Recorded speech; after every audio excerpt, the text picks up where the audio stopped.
alô, alô, alô, alô. O Pajé fingindo que tá travado.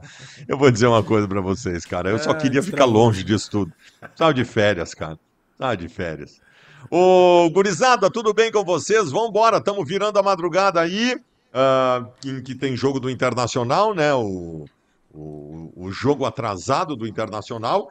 E a gente vai começar o programa aqui falando do quê? Falando do Inter brigando por Libertadores? Do Grêmio brigando pelo Campeonato Brasileiro? Não, nós vamos falar de rebaixamento, que é a nossa realidade aqui no Rio Grande do Sul. Bagé, muito boa noite.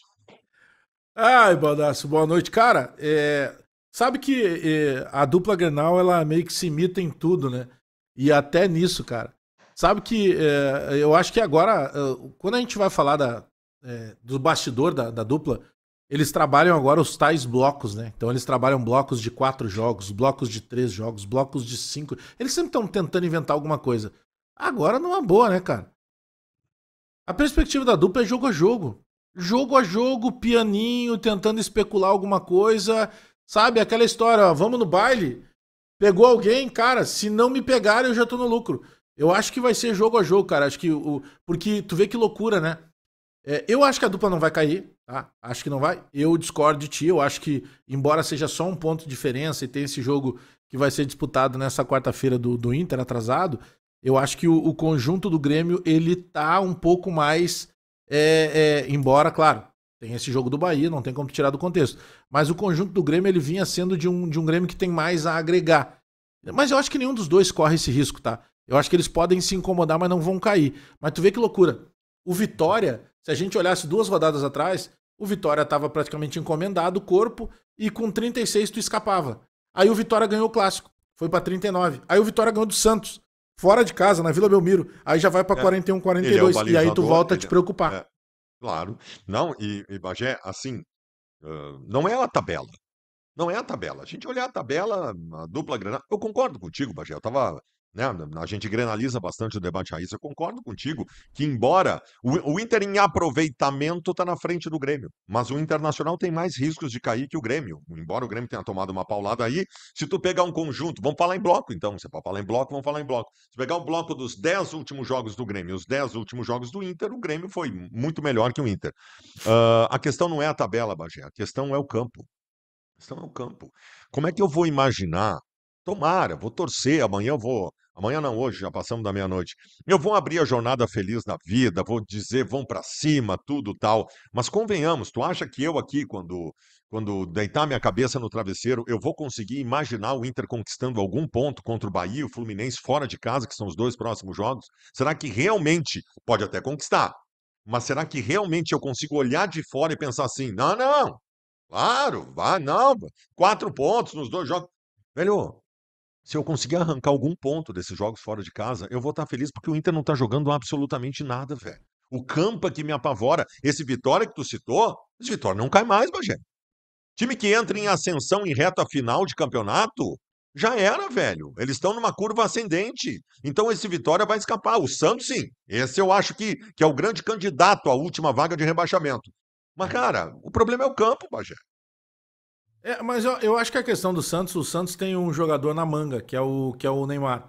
E ele pode jogar 4 a 5 partidas finais, que é mesmo o período que deve jogar o William no Grêmio, por exemplo. E eu acho que ele agrega muito, tá? Ele tem capacidade daqui a pouco. Se tu pegar, são 13 jogos dele no Campeonato Brasileiro e só 11 como titular. Em dois ele nem teve condição de ser titular. Ele começou no segundo tempo, logo que ele estava voltando ao futebol brasileiro. Eu acho que ele tem capacidade de definir. Eu acho que o Vitória não tem esse jogador. Eu acho que o Vitória teve o efeito do técnico que chegou, o Jair Ventura, que é um cara que tem como característica, eu não sei se ele é motivador, o que, que ele faz. Ele chega e Sim. ele sempre faz um alvoroço. Ele fez assim no Botafogo, até ele fez um tempo lá no Botafogo, ele ficou mais tempo. Mas outros, tantos clubes que chamaram ele chegava, Goiás, ele chegava, dava uma revolucionada, e o próprio Juventude, e daqui a pouco baixava a poeira de novo. Eu não vejo ele tendo material humano para agregar. Né? Ele faz um bom jogo contra o Grêmio ganha 3 a 1, mas o placar não diz que foi jogo, ele incomodou o Grêmio o tempo inteiro. Só que ele ele ganha um clássico. E ganha o clássico na casa deles, isso dá moral, e ele sai pra jogar contra a Vila Belmiro, contra o Santos na Vila Belmiro, que é sempre difícil, e ele ganha do Santos. Como ganhou, não interessa, ele ganhou de 1 a 0. O Santos perdeu o gol, bom, problema deles, eles não perderam. mas eu não vejo que ele tenha material humano para agregar. Qualquer outro time que a gente sabe, por exemplo, que o Inter tem jogadores de qualidade que estão abaixo, mas tem. A gente sabe que o Atlético Mineiro tem que me potencial adianta meus humano. jogadores de qualidade, Bagé? O que me Tudo adianta meus bem, jogadores de mas é qualidade? que neste momento, é por isso que eu tô considerando assim. Por isso que eu acho que o Inter vai passar um sufoco, acho que o Grêmio também passa, mas eu acho que cai o Vitória. Porque eu não acredito que o Vitória, primeiramente que ele não vai manter essa curva ascendente tanto tempo. Não tem essa capacidade. O Vitória não agregou nada. Pelo contrário, o Vitória acaba de rescindir o contrato com o Romarinho. Aquele que foi campeão da Libertadores com o Corinthians, chegou e não conseguiu jogar. Então, ele não tem muito o que agregar. Tem uma coisa que me preocupa quando fala a questão do campo no Inter, é a fisionomia, não só dos jogadores, a fisionomia do Emiliano quando vai pra coletiva. Presta atenção na próxima coletiva, independentemente do resultado.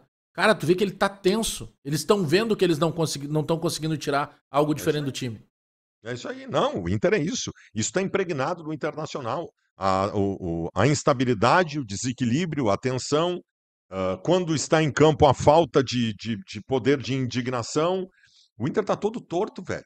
O Inter tá todo torto. O material humano que tu citou, velho, se eu for fazer a comparação do Inter com o Vitória ou de qualquer outro que esteja brigando ali, é palhaçada. O Inter tem o Borré, campeão de Libertadores, o Inter tem o Alan Patrick, o Inter tem o Thiago Maia, que já foi titular do Flamengo, que há 6, 7 anos é um dos melhores times da América. O Vitão, que é tido como um dos melhores zagueiros do futebol brasileiro, o Rocher, que é tido como um dos melhores goleiros da América. Não teria o que discutir em relação ao material humano com pelo menos 10 times do Campeonato Brasileiro. Pelo menos 10 times do Campeonato Brasileiro. O problema, Bagé, é o seguinte: a tatuagem da derrota e da mediocridade tá no corpo. E o Inter não consegue sair disso, cara. Tu sabe que a gente falou outro dia, mas a situação não tem como ela não ser repetida, sabe? Porque tu pega assim, vamos pegar o contexto emocional, né? Que é o que tá acontecendo com o Vitória. O Vitória trocou o treinador, os jogadores são os mesmos, mas o cara conseguiu botar um fogo lá, no sentido bom da analogia no vestiário, e ele conseguiu uma sobrevida que daqui a pouco não tá proibido que ele escape do rebaixamento, embora eu não acredito que ele vai escapar. Mas tá bom. Tu pega o Inter, tá? O Inter buscou um treinador, no caso, né? O pai e filho, 2 treinadores que já chegam sabendo, ó, a responsabilidade de vocês aqui é livrar da zona do rebaixamento. Tira dali e depois o que der lá em cima é lucro, mas tenta tirar dali. Aí tu pega lá, tá? Não tem o perfil de ser um grande motivador, o presidente Barcelos.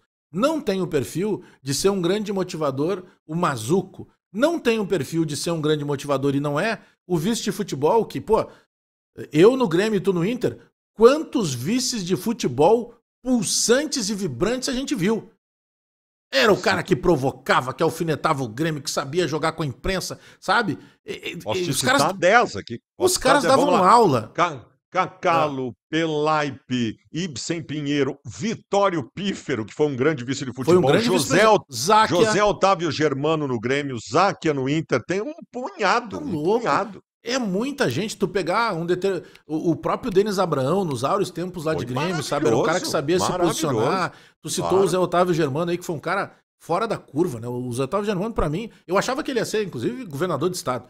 Porque teve uma época ali que ele tava no auge total. E aquele time de 2001, ele foi fantástico. Mas aí, nós estamos falando de vibração. E essa é uma identidade da dupla Grenal.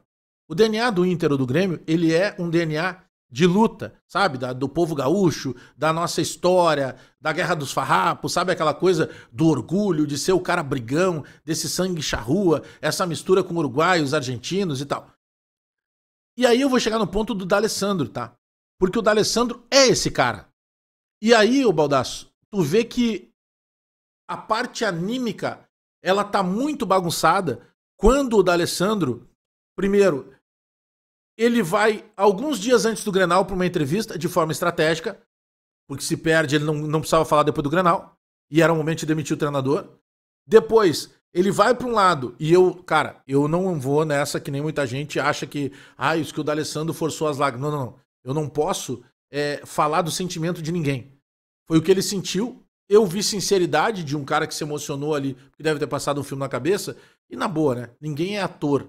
Então o cara, ele pode forçar falando alguma coisa. Mas a questão de chorando, como certa vez o Renato também se emocionou e chorou, cara, é sentimento, tu não pode entrar no que o outro tá sentindo. Tu não tem essa capacidade e tu não tem esse direito. Mas o D'Alessandro, ele é o cara do confronto, do conflito. Só que o D'Alessandro não pode virar esse conflito para a imprensa. A cena do D'Alessandro, sendo o Cristiano Silva, que é jornalista e dos bons e assessor de imprensa do Inter, virou segurança do D'Alessandro. Não, e outra coisa, quando o Cristiano Silva, que nós conhecemos, sabemos que é um pavio Quando ele é curto, calmo. quando ele tá calmando alguém da briga, porque tem alguma coisa muito errada. É alguma muito errada. Pra quem não sabe o que nós estamos falando, o D'Alessandro não gostou de uma pergunta na coletiva, ele saiu com um assessor de imprensa empurrando ele para dentro do vestiário da sala de imprensa, porque ele virava para trás e queria encarar um repórter para brigar com ele. Por que essa indignação nós não vimos em nenhum momento no campo, no Internacional, se o D'Alessandro tá lá, entre outras poucas coisas, para isso?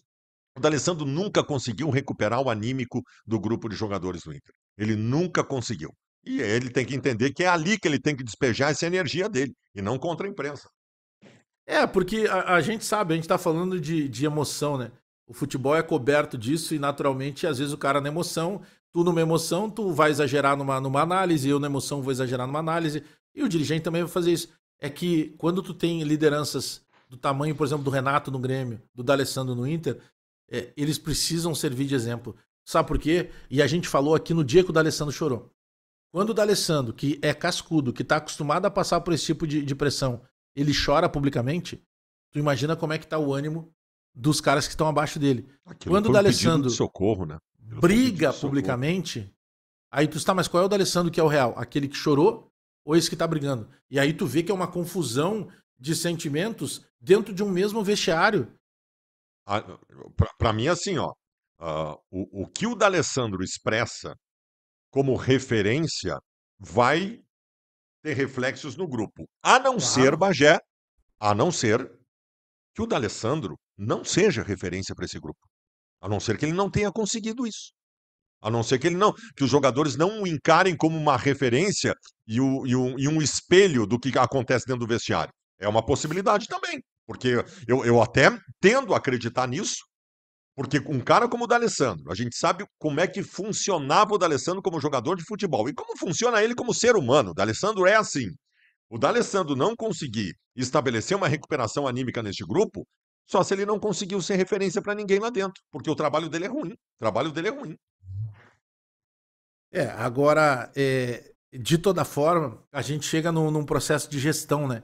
A gente fala muito em gestão e eu quero entrar justamente no ponto desse processo pré-eleitoral do Grêmio. Na semana que vem, na quinta-feira, vai ter a eleição em primeiro turno dentro do Conselho Deliberativo. Só que é uma bolha do Conselho, né?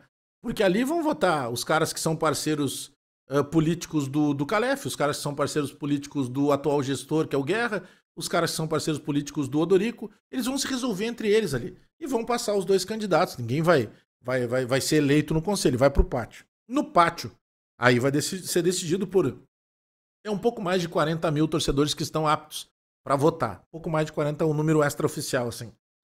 Só que daí, ô Baldassi, eu quero chegar num ponto do quanto a gente fala em gestão, entra em ano e sai ano. O próximo candidato a presidente do Inter, ele vai falar em gestão profissional. Ué, mas a gestão profissional já não era para existir. Os do Grêmio estão falando também nisso. Então, assim, como gestão profissional, sabe o que a gente precisa saber de um novo presidente do Inter, por exemplo? O cara é favorável ou contrário à SAF? Será que tem como pagar essa conta ou tu precisa buscar uma SAF? E se tem como pagar, tu quer pagar ou tu vai tentar fazer uma gestão que tu congela essa dívida e tu não aumenta essa dívida? E vai fazer time, mas não aumenta a dívida, porque o fazer time te aumenta a dívida também.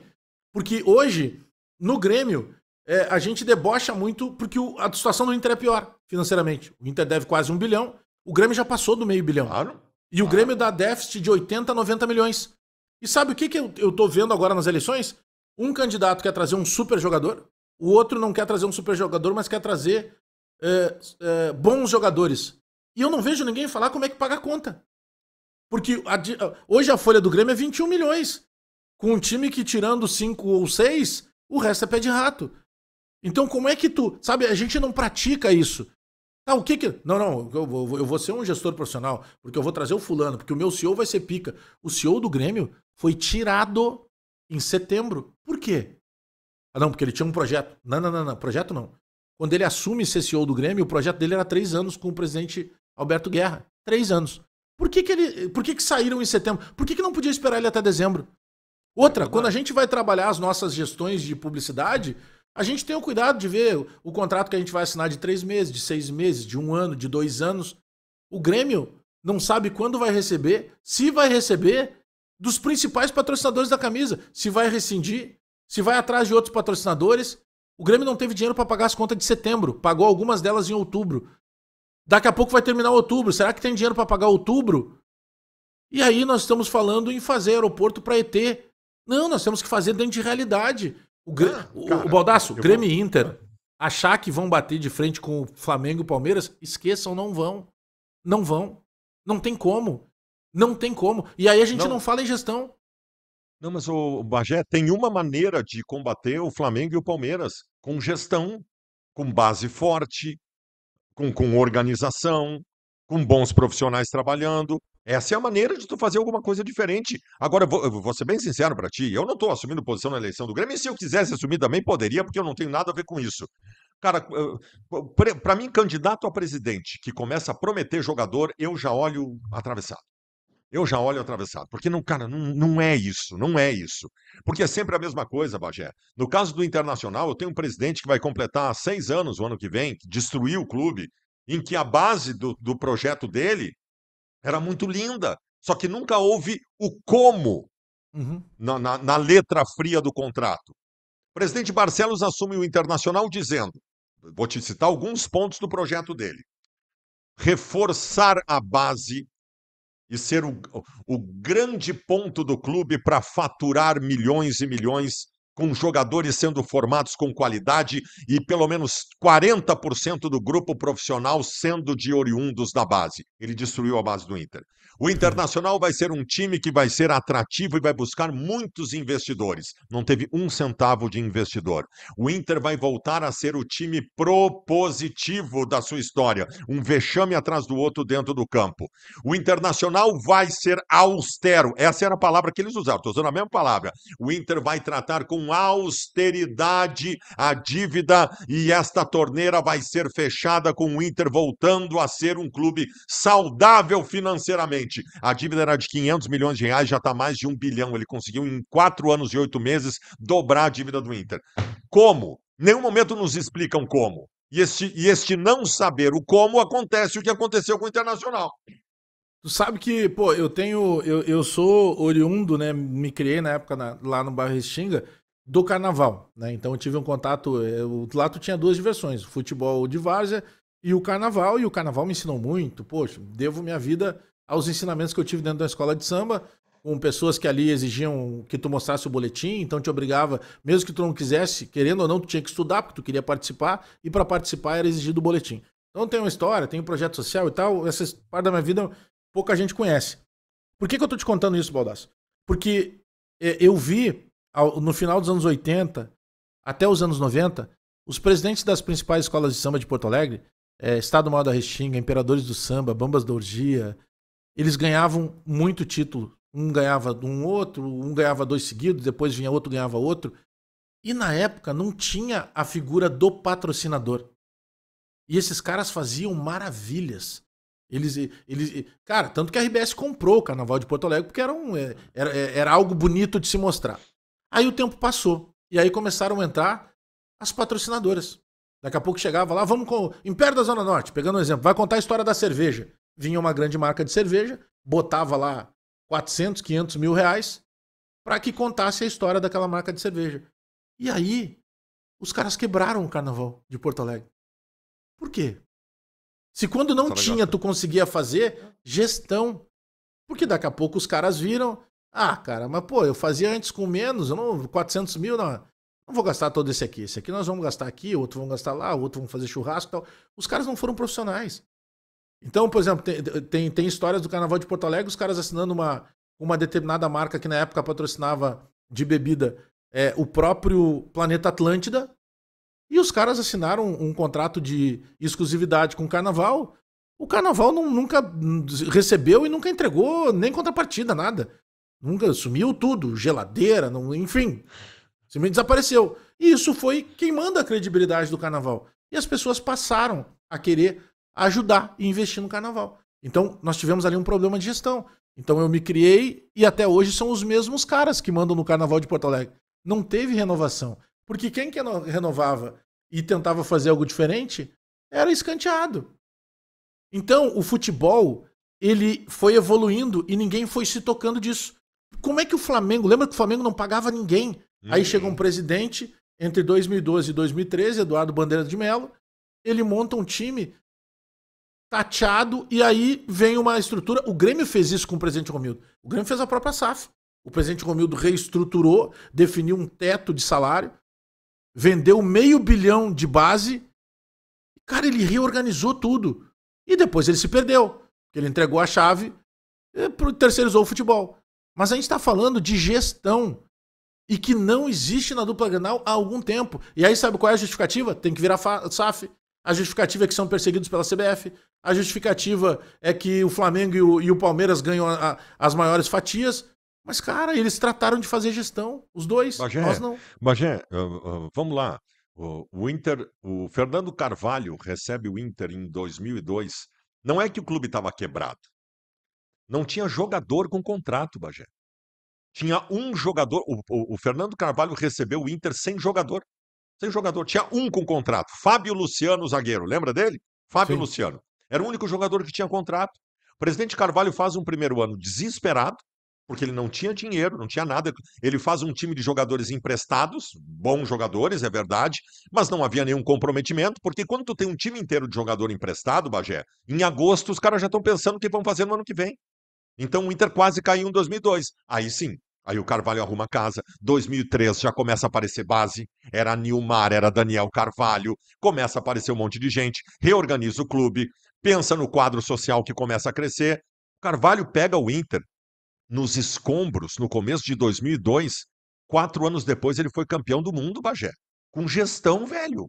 Com gestão, com trabalho, reforçando a base. O Internacional foi, naquela primeira década do século, o Internacional foi o maior clube vendedor do futebol brasileiro, como o Grêmio foi em determinado momento também. Isso é gestão, velho. Não tem, sabe, não é magia, não é Jesus Cristo voltou para a terra. É gestão qualificada. O presidente Barcelos, cada movimento errado que ele faz, a gente sabe antes de fazer que está errado. E ele faz. Pode pegar. Quando ele tirou o Abel para botar o Miguel Ángel, a gente sabia, estava errado. Quando ele pegou os 100 milhões da Liga Forte e gastou tudo com o jogador, estava errado. Tinha que fazer time, é verdade, mas não podia fazer da forma que fez. Tudo que ele faz é errado e a gente sabe antes, sentado com a bunda na cadeira aqui, que está errado. Isso é incompetência, velho. Eu ainda acredito em gestão, Bagé. Sabe por quê? Porque quando vem o cara aqui e diz, Baldaço, se não virar SAF, acabou. Quando ele diz isso, ele está passando pano para esses caras. Porque ele está dizendo o seguinte: o Inter só não está dando certo porque não é SAF. Não, não é isso, gente. Não é isso. Existem responsáveis por isso. O Flamengo não é SAF, o Palmeiras não é SAF. Tem muita gente boa que não é SAF. Aliás, 90% das SAFs do mundo não deram certo. E muitas delas quebraram os times ainda por cima. Então, velho, eu continuo acreditando em gestão e competência, Bagé. Tu sabe que a própria questão da SAF, ela é muito estranha, sabe? Por exemplo, no ano passado, quando o presidente Alberto Guerra foi fazer a comemoração do banquete, aniversário do Grêmio, ele leu 3 folhas de um discurso escrito. Eu já não gosto de discurso escrito, né? Porque eu acho que o discurso perfeito é aquele que vem do coração ali, que tu consegue controlar as palavras e juntando elas. Mas enfim, ele fez um discurso escrito. E 1/3 daquele discurso falava de SAF. A importância da SAF. Precisamos da SAF. Temos que conhecer a SAF. É importante saber um pouco mais da SAF. Porque a SAF... Tu não tem um modelo de SAF positivo no Brasil. Não tem. O Vasco teve uma SAF que depois o Vasco teve que ir lá na justiça e tentar se livrar. O Botafogo teve um bom momento, mas já virou o que virou.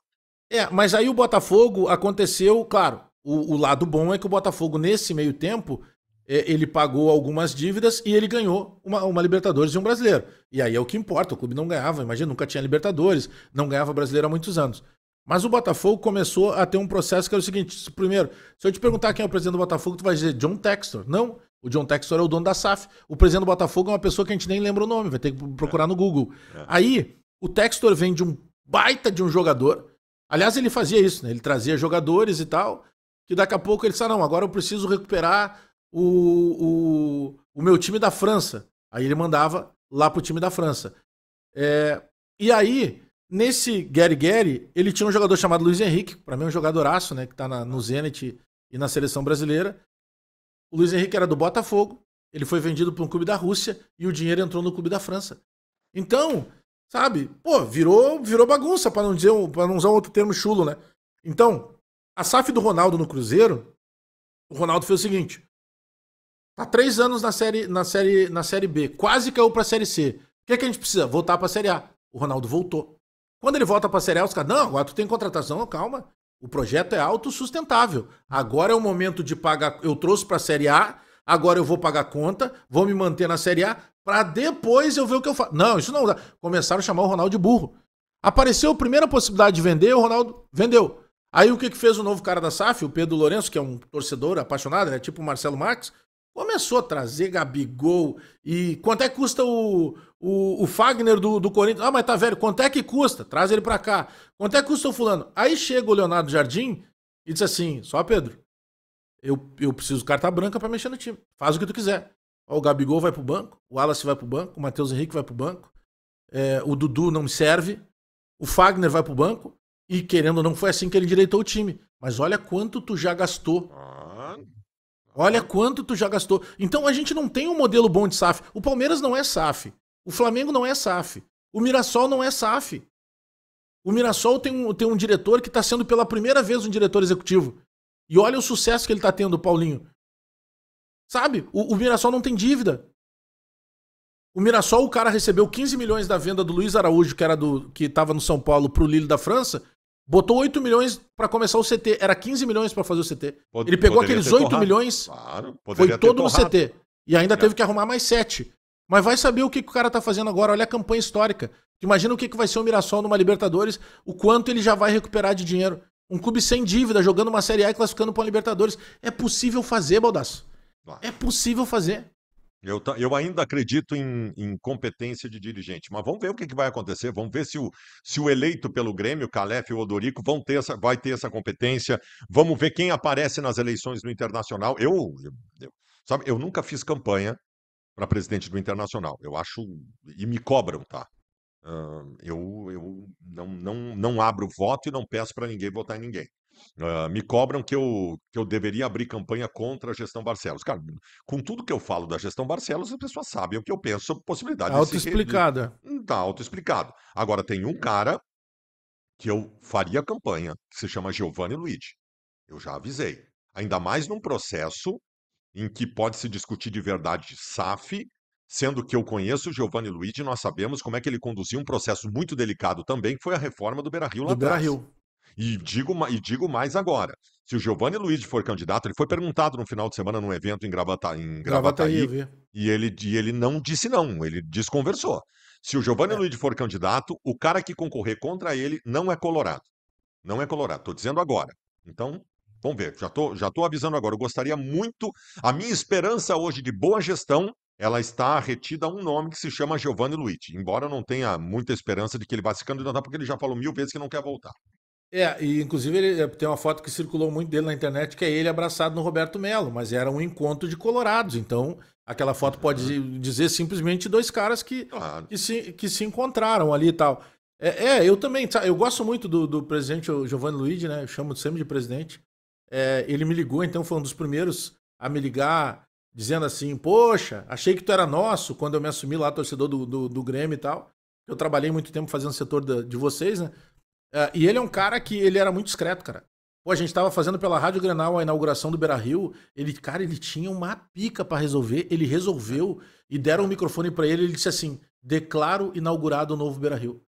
Se é outro, o cara fica 5 horas no discurso. Poxa, ele tinha resolvido tudo. O Odoni inaugurou a arena com as leivas de grama levantando. Nossa, tá louco. Ah, cara, tem tanta coisa. Ele tava lá, ele apareceu na foto da assinatura do contrato da anterior da primeira, quando o Marcelo confirmou a compra, e agora ele tava lá no auditório, na assinatura, só que dessa vez não chamaram ele pra tirar foto. Ele já tava prontinho, já tava com roupa de ir. Futebol é uma maravilha. Já tava com roupa de ir. Aí, ó. Ó, o Gui acertou o botão hoje. Mas- Lá ele. Ô, Bodassi, Não, uma mas- pena, tá? Mas, cara, Opa, que delícia ter estado aqui contigo. essa quarta-feira, já que a gente tá na quarta, né? Tem jogo do Inter, tu vai estar fazendo tua jornada. E eu vou Não estar vai ter o fazendo a programa. sabatina com o Calef. A partir das 8 da noite no meu Beleza, canal. quarta agora, 8 da noite? 8 tá da bem. noite é Ótimo, sabatina ótimo, com o ótimo, Calef. ótimo. Tá Tá bem, bom? abraço. Tchau.